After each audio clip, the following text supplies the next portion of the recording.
Big boss season 6 ఇంకా రసవత్తంగా సాగుతుంది. అయితే ఇప్పటి వరకు బిగ్ బాస్ ఫ్యామిలీ మీట్ అంటూ ఒక ఏర్పాటు చేశాడు. దాని తర్వాత ఇప్పుడే ఒక ప్రోమో విడుదలైంది.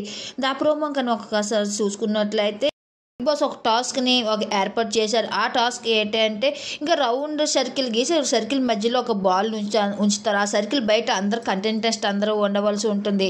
ఈ గేమ్లో ఆ బాల్ తీసుకొని ఒకరి చేతిలోంచి ఒకరి చేతిలోకి వెళ్తూ ఉండాలి. లాస్ట్ ఎక్కువ టైం ఎవరు పట్టుకుంటూ ఉంటారో చివరి వరకు ఎవరి చేతిలో ఆ బాల్ ఉంటుందో వాళ్ళే విన్నర్ అని కెప్టెన్సీ టాస్క్లో విన్నర్ అని తెలియజేస్తాడు. ఈ బాల్ పట్టుకొని కంటెస్టెంట్స్ అందరూ హౌస్ మేట్స్ అందరూ కూడా పరిగెత్తుకొని ఒకరి చేతిలోంచి ఒకరు ఆడుతూ ఉంటారు. ఇక ఆ బాల్ రేవంత్ చేతిలో ఉంటుంది. ఇక రేవంత్ చేతిలో ఉండగా ఒక్కసారిగా బాల్ పట్టుకోవడానికి అందరూ ఒకసారిగా పడుతూ ఉంటారు. ఒకరి మీద ఒకరు పడిన టైంలో శ్రీహాన్ గట్టిగా అరిచి, ఏంట్రా నువ్వు చూసుకోకుండా ఆడతావంటే రేవంత్ అంటాడు, నువ్వు చూసుకొని ఆడాలరా నాకంటావేంటి అనేసి ఇక శ్రీహాన్ మనకు గట్టిగా కోపడుతూ ఉంటాడు. ఇక శ్రీహాన్ అంటాడు, ఇక్కడ పర్సనల్ చూపించకూడదు అనేసి ఇక శ్రీహాన్ కూడా ఇద్దరు ఒకరి మీద ఒకరు కోపం పడుతూ ఉంటారు. అయితే ఈ గేమ్ అయితే బిగ్ బాస్ చెప్తుంది, ఇక ఈ కెప్టెన్ టాస్క్లో ఎవరు గెలుస్తారో వాళ్ళు ఫైనల్ విన్నర్కి ఒక్క అడుగు దూరంలో ఉన్నట్లు అని చెప్తుంది.